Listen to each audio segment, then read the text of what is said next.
I say to men, like, you think like a vagina is wonderful to you because it's like the Magic Kingdom.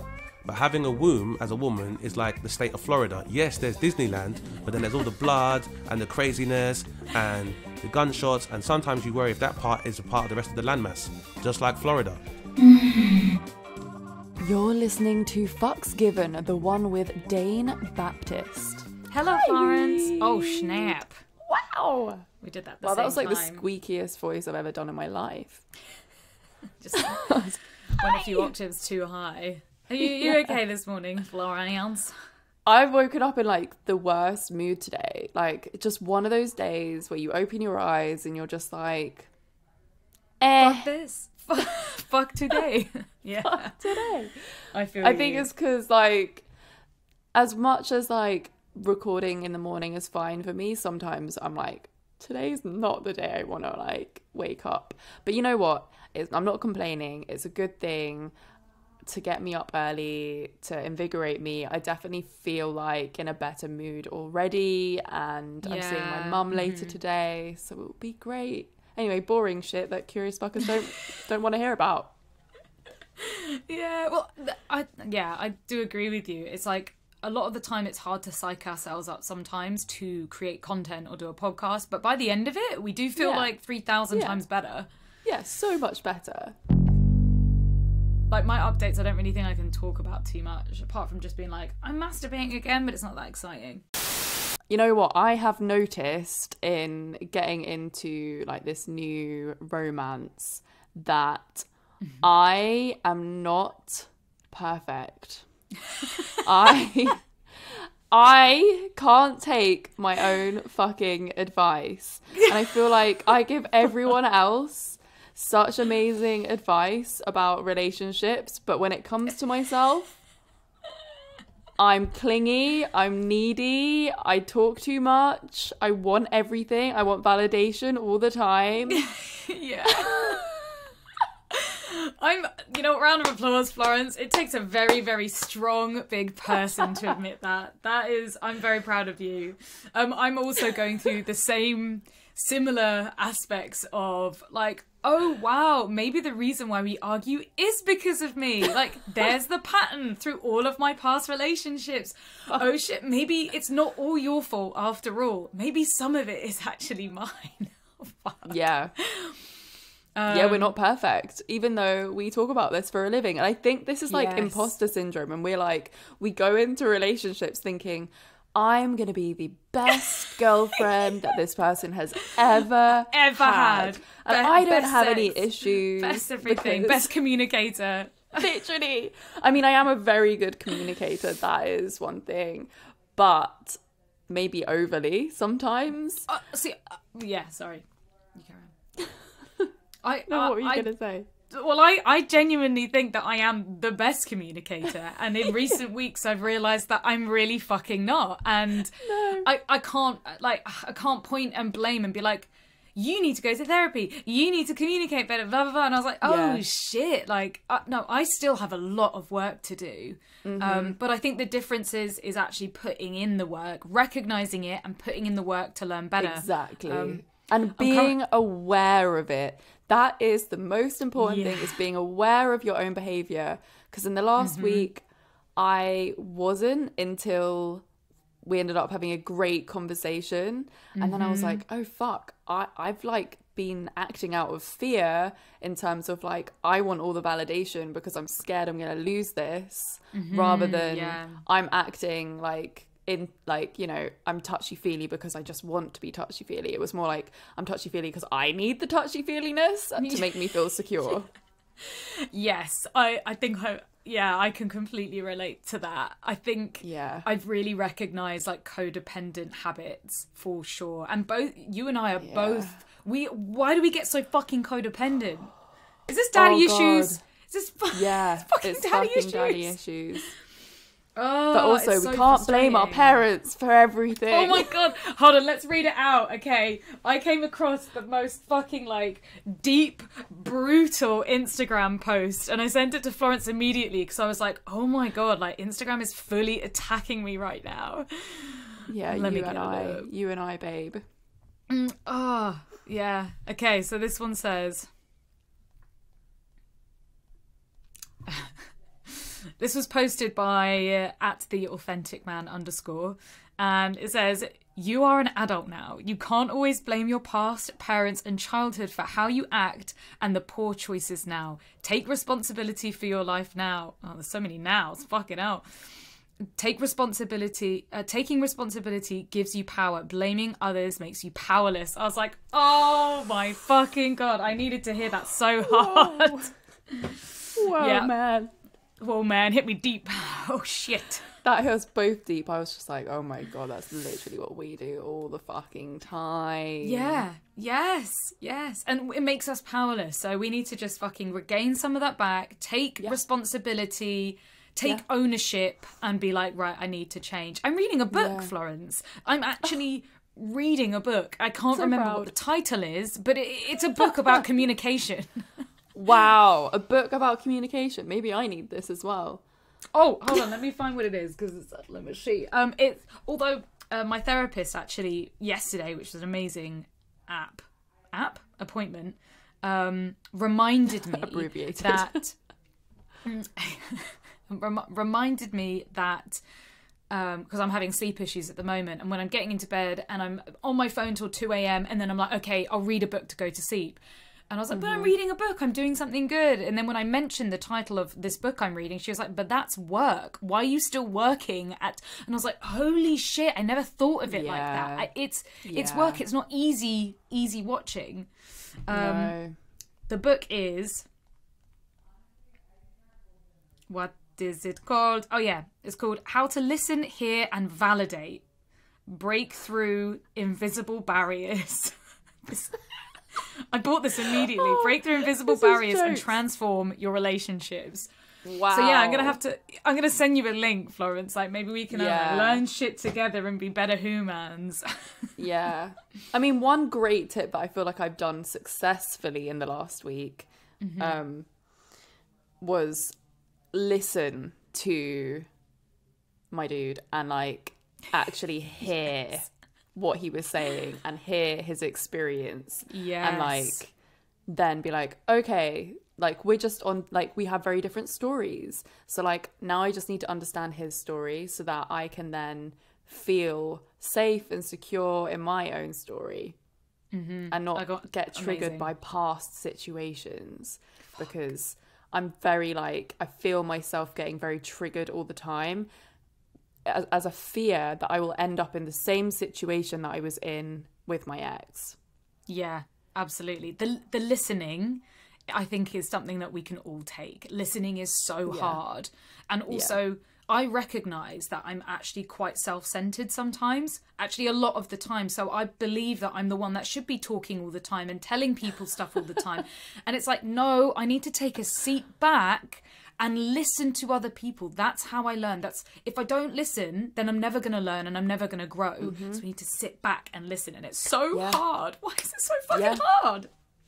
I don't know, man. I don't know, man. I want to be the one that's always right. I want to be perfect. Yeah, I know. Fuck you. But we have an exciting podcast for you today. We have DANE Baptiste on the podcast today. He's an amazing comedian and he has such powerful insights onto the world of comedy, sex, gender, politics, everything. Really looking forward to talking to him and for you to all hear it. Let's get him on. Hi, welcome DANE. Welcome to Fucks Given. Please tell our curious fuckers a bit about who you are and why you're here. I don't know why I'm grilling you like that. Why are you here? No, it's a question that we all ask ourselves on a daily basis, Reed. So it's all good. So what's up, fuckers? How you fucking doing? I'm DANE. I am a comedian, a podcaster, a writer, an occasional actor, and I produce here. Every now and again, I get to produce some stuff, but I'd say that my primary title would be that I'm a stand-up comedian, an observational comedian. So DANE, what is... Okay, so when I wrote this on, I wanted to ask you what... I can't even say it. Sex as a comedian, right? And Florence read that and was like... I read it this morning in Reed's notes and I was like, why would sex be different when you're a comedian? But I meant it in the sense of like... That's a good question. What's I guess... no, because the question, I guess, is that in terms of sex as a topic, how is that maybe interpreted in comedy? Or how is it approached Yes, in that comedy? was Yes. what her question really meant. But for me, I was just like, wow, maybe comedians like laugh during sex, or It's like they have do really they funny crack sex, jokes when the dick's inside or whatever. Comedy, I think, is one of the very effective ways that women are able to discuss their sexuality. And in terms of the movement of sex positivity, I would definitely say that some of the plaudits for advancing that movement should go to comedians, because I mean, myself personally, I probably wouldn't know about the intricacies of sex when you're a trans woman if I didn't know from comedians. I love watching comedy in sex. I find it hilarious. And I don't know why, I always have, but a lot of people don't find it funny. But it seems to be a main theme when there's comedy, especially for stand-up. But it's, most comedians are talking about sex in some way, shape or another. By talking about everything quite facetiously, it kind of takes away from the seriousness of it, and I think it just kind of relaxes everybody in the room. It's a very effective icebreaker. Or sometimes if you do a show and there's like someone's come with their family members and you're talking about sex, it's like, I'm sitting here with my mum and I'm like, so the fuck what? She's got a pussy too. That's why you're here. So I'm not changing what I said. Before she was your mother, she was a woman with her own pussy and her own clitoris, and you need to understand that. Yeah, it's crazy that it's something that we all do. Yeah, it's like the one thing that no one wants to talk about. Exactly. I think it's so bizarre, like, and it's never made sense to me. Do you ever get into trouble with your comedy or your stand-up? Do people get offended? It'd be a loss to me kind of artistically if no one got angry at what I said. Because, for example, like the fact that if I'm discussing the fact that some people actively repress conversations about sex, or some people enable others to feel shame about their own sexuality, then I might make fun of those people because I don't see the point in it, and then people get very upset about it. And so if they do feel uncomfortable, then for me that's absolutely fine.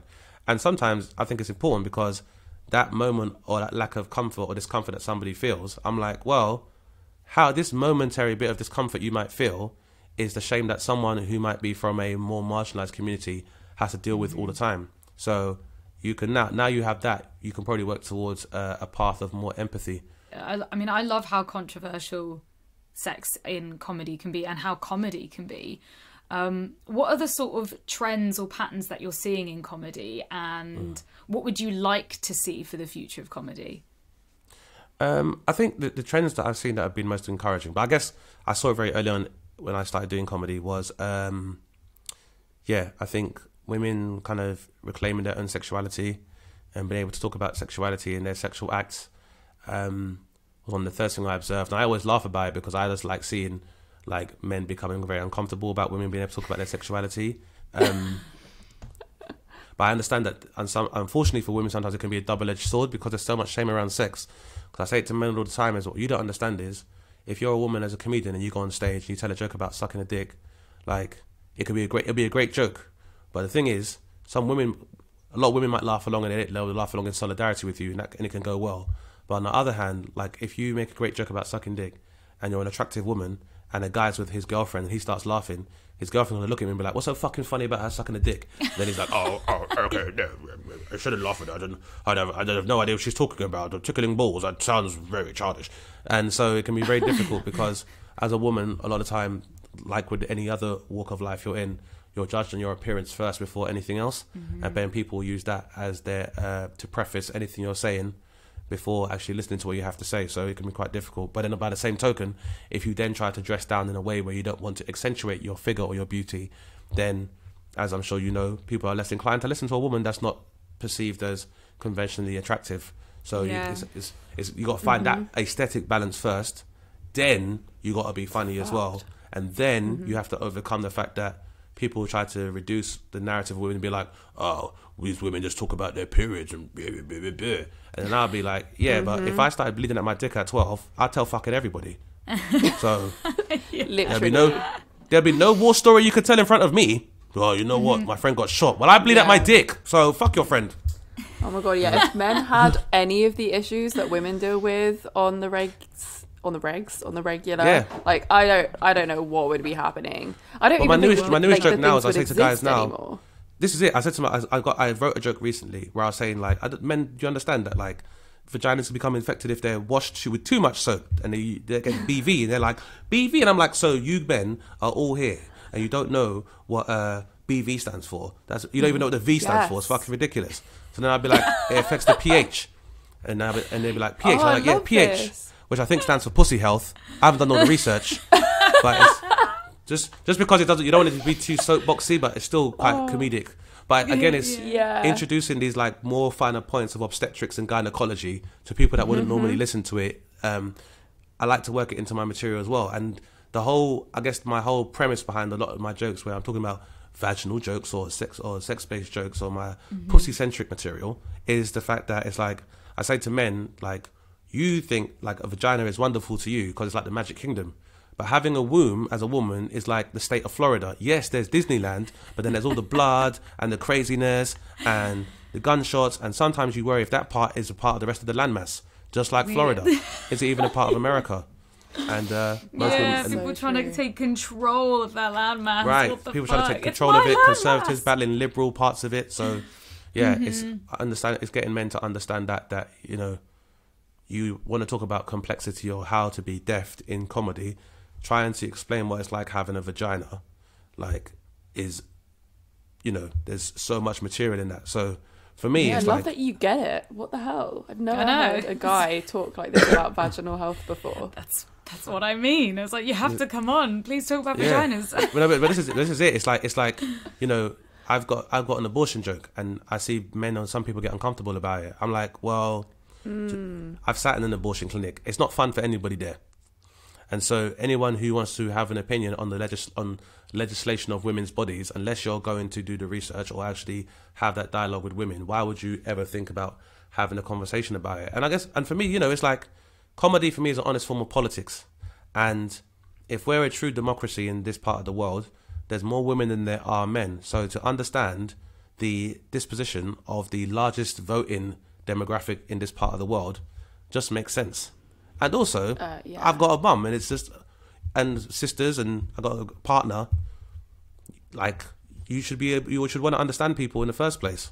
But again, it's like, you know, it just speaks to men as well. And I guess it's part of the existential question. Why would you put your dick in something you don't understand? I think I saw something on TikTok the other day about just like, there's this whole plethora of men that just don't like women. And they love men. They love men. They love hanging out with men, but they're not homosexual, yet they will then use women and hang out with women, but they hate hanging out with women, but they have to have a wife, and they love men. Yeah, it's insane. Yeah, and that's the thing as well, is that I guess I'm trying to work towards dismantling that weird paradoxical position that men have, where men are being like, so the large part of the conversation now is about like body counts and how many have a partner someone has been with, but then it's coming from men who do not want to be in a long-term committed relationship with the first woman they meet. So then it's like, well, then if you don't want women to be able to have casual sex with you, then how can you talk about body counts? And while we're on the subject, the only type of people that use body counts as a description of their success are serial killers. So it's only serial killers and sex that we talk about body counts. So again, it's like, we need to really look at the language we're using to describe what's supposed to be one of the most beautiful and enjoyable human practices that we have. Why are we using like more like morose terms like body count or smashing or killing? Body count means literally how many people you killed. Exactly, and I think it's all about, and it all goes back to the shame and repression, where it's suggested to all of us, particularly men, that sex is something you almost have to trick women out of getting. Yeah, why? That it's like, why do we do that? Why do you have to feel like... And I guess it's because there is an equivalent shame that men have about sexual congress as well, that they just don't necessarily discuss. And I think one of the issues as well, particularly about patriarchal ideology, is that men are told that their prowess with women is equal to their masculinity. And and like with any other capitalist pursuit, by hook or by crook or by any amoral methods, as long as you get it, the objective, then that's the goal, really. But I remember I listened to a song by a rapper called Immortal Technique called Pimpology, where he's basically saying like, oh, you men out here who's like, oh, you can just fuck a woman and leave her. It's like, someone thought that way about your mother. That's why you're in a single parent household. Yeah, fuck. And so that, and So see that deep. spoke to me about the kind of thing that it's like, you know, some of you guys, I don't think you understand, like there are men who are your seniors who might regard members of your own family that way, and you need to think about the effects of that. So, and I guess for me, that's also been very helpful. Like, so in my family, my mom's got 6 sisters, and then her sisters have got like 2 daughters each, and I was the first boy that was born in that generation. So for me, it was like wall-to-wall women kind of thing. And so I guess there was never any mystique about understanding women or speaking to women. But I guess most importantly, it meant that a lot of the more flippant or casual sexism or misogyny that I would hear from people or what people display, I saw the effects of that in these households. And I think what it really is, particularly with incels, is that they are afraid of or don't like how women make them feel about themselves. Yes.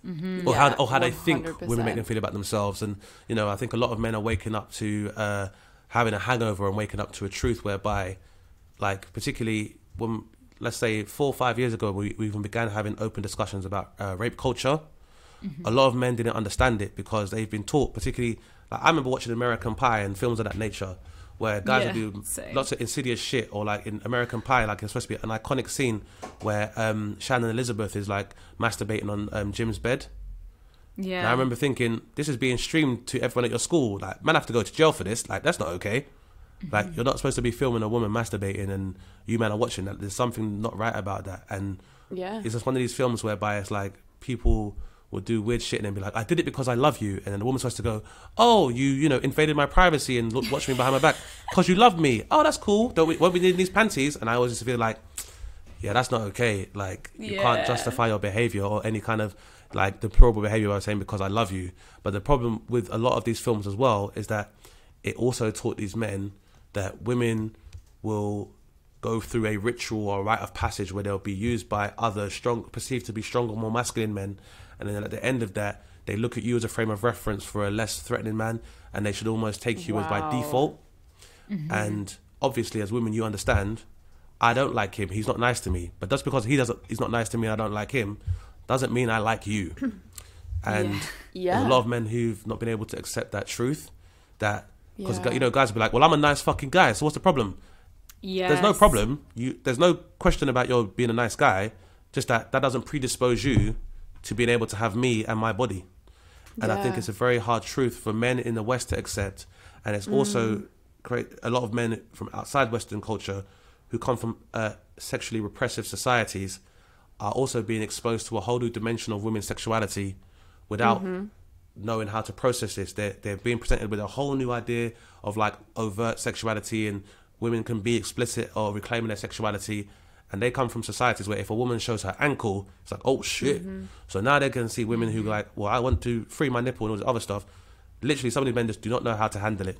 Yeah, they really don't. They don't know what to do. They don't know where to look. And It was interesting what you're saying about the whole like nice guy thing. I hear that quite a bit, but I think the best way, I can't really say now because I learnt this from Crossbreed, which is this sex party in the UK, which got shut down recently because of non-consensual rumours, or not rumours, I don't want to say rumours, it was rumours on a forum that they did not ignore about the person who actually made the whole thing, so it's all really horrible and twisted. And yeah, they got rid of it, but they said in their training that just because you think you're a nice guy doesn't mean to say that your presence alone makes somebody feel uncomfortable. And it's that idea that I don't think people can understand. But like, I'm a nice guy, I would never do anything bad, but you don't have to do anything at all. You just being there, standing there, or being a man, unfortunately, can make people feel so uncomfortable or triggered, or even like, you know, some kind of trauma response, which is a shame, but it needs to be recognised. Absolutely, it's exactly as I was saying when we met on Unapologetic. I was saying to her, I had a conversation with a friend. It's the walk to the shop complex, where like you might see a woman and be like, "Hey there," and she doesn't reply, and it's like, "What? She rude? I'm just trying to be friendly. I'm just being nice." It's like you don't know what her trip was like just to go to the shops. And I think a lot of men don't really understand that. It's like you have to understand, even by you saying hello to a woman by herself, like she has to now play out a number of scenarios in her head where it's like, I can say hello back to you, and if then you might interpret that as me wanting to reciprocate and for you to continue speaking to me, but that's not what I want. I can ignore you, and then you might become belligerent because I've ignored you, and I'm in danger for another reason. Or let's say I say hello back, and your wife comes back out from the toilet or some shit like that. Now I'm the whore trying to steal her husband. So is this the scenarios that all these things that women have to entertain with every exchange with a man that a lot of men don't understand? It's like, you know, sometimes men is like, well, I had no intention of doing anything to this woman, so why should I have to cross the road when I see her? Like, it's not to do with you. It's that you do not understand what it's like for a woman to walk by herself dressed in a certain way. It's like, for me, it's like, don't take it as a reflection on you. Just say to yourself, you know what, if it was my partner or it was my sister, I'd be happy if whoever that brother was will cross the road. Or just, you know what, just understand it makes someone feel better. And if you really are someone trying to endear yourself to this woman, then sometimes saying nothing, she probably appreciate that a lot more than anything else. Like, if you're a bunch of men standing together, just make a little space for her to walk past you on the sidewalk or the pavement. You probably will do you a lot more favours in your image than you trying to say something like, nice night out tonight, isn't it? Because that's how horror films begin. So literally. But it's weird. It's kind of weird, and it's, although guys think that they are just, you know, the nice guy, they do know what men are like. And there's that whole movement online of like dads getting their daughters to sign contracts to not have a boyfriend until they're a certain age, or to never have a boyfriend.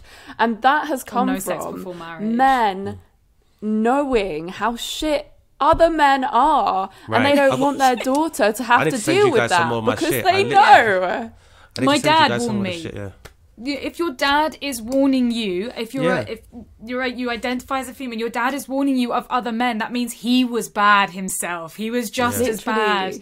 Like, you shouldn't have to do that. I mean, if anything, my dad does the opposite. My dad warns my boyfriends to run the fuck away. Like, please, take the chance, run. But, yeah, it's just like proving. But even that is like, even that, as moral as people think that is, for me, and again, I've got a bit on this as well. So please do check it out at your leisure. Where it's like, as unfortunately it takes for a man to have a little woman of their own to realise how unfair the world is to women. So when that woman has their surname, then they become worried about it. And, you know, again, that's for me as well, is that, like, I guess it's a point of principle. I shouldn't take for me to have my own daughter for me to try and make a better world for women in general. And but I genuinely, I think it's definitely just because men really do not have the slightest idea about how much women internalise so far as sexual repression and sexual trauma. And like, I remember, I think I was like, I remember you only found this out like 10 years ago, that like 8 out of every 10 women have experienced some form of sexual trauma of another kind, of one kind or another, before they're 18 years old. So and this is the thing, I think just most men do not understand that for men, you talk about like, because that's the thing about like, that's why even the discussion about body count has no weight, because for so many women, their body count wasn't even started by them or by their own choice in the first place, or their sexual awakening wasn't something that was in their hands, because it could be I was just walking to school in my school uniform and some man shouted some wild shit from a scaffold.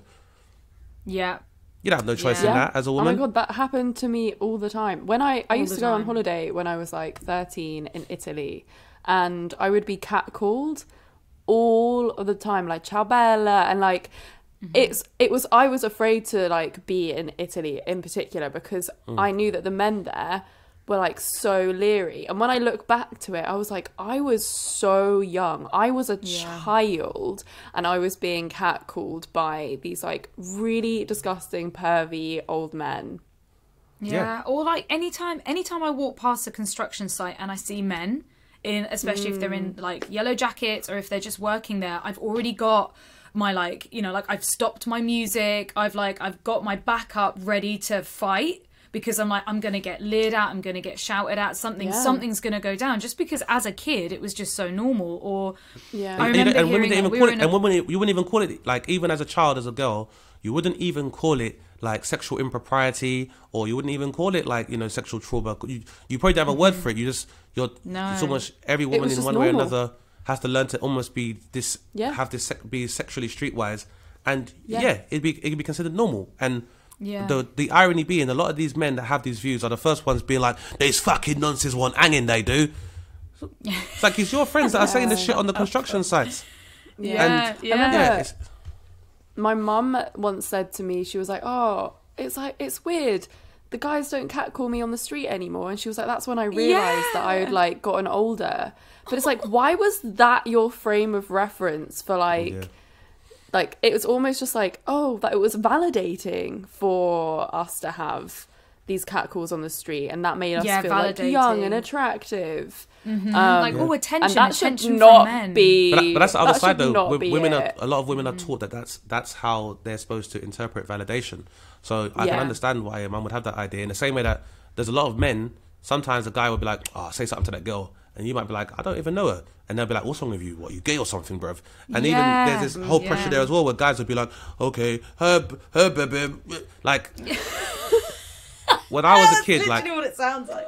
When my friends, like, when we first started like driving cars and stuff, and it's like, "Oh, look at those nice girls over there." Like, even then, I used to be like, I don't understand why you think driving up to somebody at nighttime or even during the day, when there's four of us in the car, what are we going to say that this woman's going to go, "Well, I was on my way to the bank, but who needs money today when I can get my pussy battered?" Guys, Scrooge up, guys, scrooge up. What's this, a 1.4?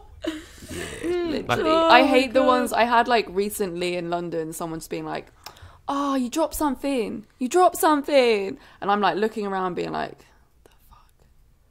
why? Or like recently, and I ended up shouting at the person because I was walking to go and get water, and it was somebody in a group of people as well, mixed gendered people, and it was some guy, and he was like, "Hey, oi," and just like kept going, and I ignored him on the way there. But when he carried on, when I came out of the shop, like after filling up my water bottle, and I was like, what would you possibly want? Yeah, like, exactly. why? And why are all your friends sitting there just like thinking it's okay? Like, what did he say? Nothing. That was it. Exactly. It was just trying to get my attention. There was nothing there. There was no point. It wasn't even like, "Can I get your number? You're beautiful." There was nothing. It was just, he wanted me to look at him or something. I don't fucking know. But I just, I lost it. I was like, I wouldn't even say you didn't, but you didn't lose it though, because that suggests that you had a disproportional emotional response to a fucking random calling you on the street. When if you get a phone call on your phone and they go, "Hi, Mrs. Reed, you'd be like, "Nope, I don't know, I don't know who you are, or I've got my number." And this is even more intrusive. So it's not like a disproportionate response. Again, it's one of these things where I try to think about things logistically, where I'm like, even if she responded, if you really care about somebody or you're really attracted to them, if it would be that easy to engage with them, how profound will your coupling connection or interaction with them really be? How special could it be? And also, again, as I say, what could anybody say in the history of saying things that would make a woman cross the street to get into your car in the opposite direction? Also, aren't you on your way to doing something today? So I just don't understand, for some people, when it's like calling stuff like that, it doesn't make sense. And it's like, even when I see guys who would just try to talk to loads of girls, I'm like, well, is it a numbers game to you? Like, do you have, like, what, is there no nuance to the woman you're attracted to, or what you want from the woman whose time you're taking up? Because if it's a question of, you just want the gratification, you probably should stick your dick in a glory hole. And there's a lot less trouble for you. Yes. Yeah. Please, please go. It's so weird that people have such a stigma towards things like sex work, when sex work would very easily remedy whatever itches these people have. If you are so kind of, I suppose, like, could be controlled by your libido. If your libido is controlling you so much that you are shouting in the street, then you probably should go and see a sex worker. Yeah. They probably let you use a condom and a megaphone. Yeah. So if that's what you're into. Okay, I'm going to throw a huge curveball into this, because when you were speaking about music before, it made me think of, and it's a really popular song at the moment, it's like, "How Can I Be Homophobic? My Bitch Is Gay." Yeah. What do we think of that song? Because I hear it everywhere, and I've got really mixed feelings about it. I'm not really into it. I don't have anything massively against Central C. Seems like a nice young man for the most part, but I guess obviously he's been brought up in an environment whereby, and again, it's very much about the whole Western disposition, which I'm sure you've noticed, is that when it comes to homosexuality, aesthetically, we're much more open to the idea of two feminine lesbians engaging in sexual acts together than maybe seeing like a stud or a butch lesbian or two men or trans women, because again, there's like a patriarchal ownership that comes with that whole aesthetic of I like girls who kiss girls, and there's almost like there's the supposition like it's not actually very serious because no penetration technically takes place as far as people think it does. They're like, well, yeah, they're obviously two attractive lesbian women are all almost sexually fluid enough to also entertain a man, because I think a lot of these men have seen the closest thing they've seen is girl scenes. So that's why that song kind of plays into that whole kind of idea where it's like, I'm not a homophobe because I am in a relationship with a woman who's sexually fluid enough to have like relations with other women, and by that he means threesomes. So, For so sure. It's all part of that same kind of like patriarchal understanding of like same-sex relations between women, and the kind of women that men are comfortable seeing in those positions as well. I'm in two minds, because he is making, there is an element of it that is becoming, you know, more mainstream, more commercialized, obviously not necessarily for the best reason. It's the same argument with big companies doing the pride thing. There's the half of me that's like, well, anything that's moving towards the mainstream direction I agree with, and I think is better than nothing. But there's also the other side of, you know, that, you know, it's only acceptable under his rules, for example, or under their rules, or only like once a year for whatever reason. I mean, a lot of the language he used in the song anyway was like complicated. It was almost like he tried to be almost hyper masculine to counteract the fact that his bitch was gay, and then he's using the term bitch as well, which I really struggle with. I'm like, fuck's sake, what's happening? And that's it. It's like he's playing the line. He's trying to play the line of inclusivity, but it's also like trying to maintain an image as well. I think in some ways it's kind of like, well, if you're gonna do it properly, or don't really bother doing it, because really when you do interrogate the lyrics, it's like, I mean, if your bitch was really gay, that would mean that you're either a trans woman or you're a gender queer woman who's dressed as a very, very attractive like lesbian stud. So that could be one way of looking at it. So to wrap this podcast up, we would love to ask you your fuck off story, which is a sex story or a sex tale that kind of makes people go fuck off in response. I'm not sure, because like I feel like, and I say this with gratitude, there's a lot of things that men embellish about that I have been able to actually enjoy in my sexual, I suppose, my sexual journey. So there's not a lot of fuck off stuff. Because if I tell you guys, you'd be like, yeah, obviously, blah, blah, blah. But whereas men might be like, no, no fucking way. There is no shame or judgment here. Some people say that they've never had a fuck off story, or that their fuck off story is going to happen. You know, we're accepting of all kinds. Or if you have like a friend's fuck off story, you can just slip in there. My only fuck off story is that my old housemate used to I guess like most men would. So my thing is, a lot of people say I was quite effeminate because I'm quite open about emotions, and I talk about stuff emotionally. I'm quite articulate when I don't like something, and they say like, I don't really know men that talk that much about their emotions, so I used to be called quite effeminate. So he was one of these guys who would be like, sometimes you get really emotional. So I came home from a date once, and I'm washing my hands, and I think I was like half asleep, so I got back quite early in the morning. I washed my hands, and I think I was backing up to like grab a towel, and I was like, ow, what the fuck? And someone had hit me in my back. I turned around, the biggest dildo is stuck to the back of the door. The biggest, blackest dildo, and I say black as in not like it was like a replica of a black person's phallus.